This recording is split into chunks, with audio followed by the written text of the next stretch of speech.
দেশের ইতিহাসে প্রথমবারের মতো বাংলাদেশ সেনাবাহিনীর গ্রীষ্মকালীন মহড়া পরিদর্শন করেছেন প্রধানমন্ত্রী তারেক রহমান।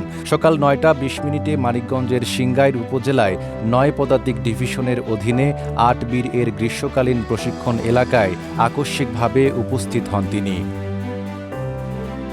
পরিদর্শনকালে প্রধানমন্ত্রী প্রশিক্ষণ এলাকার বিভিন্ন অংশ ঘুরে দেখেন এবং দায়িত্বপ্রাপ্ত কর্মকর্তাদের কাছ থেকে মহড়া ও কৌশলগত প্রস্তুতি সম্পর্কে অবহিত হন।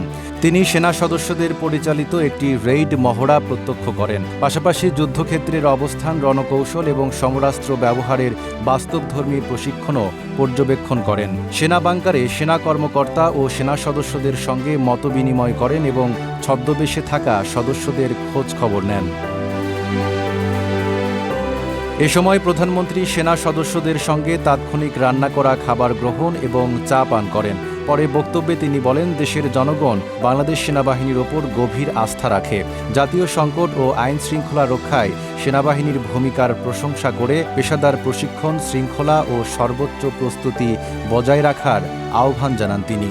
একই সঙ্গে বাংলাদেশ সেনাবাহিনীর উত্তরোত্তর সাফল্য কামনা করেন প্রধানমন্ত্রী। Desk report, Dhaka post.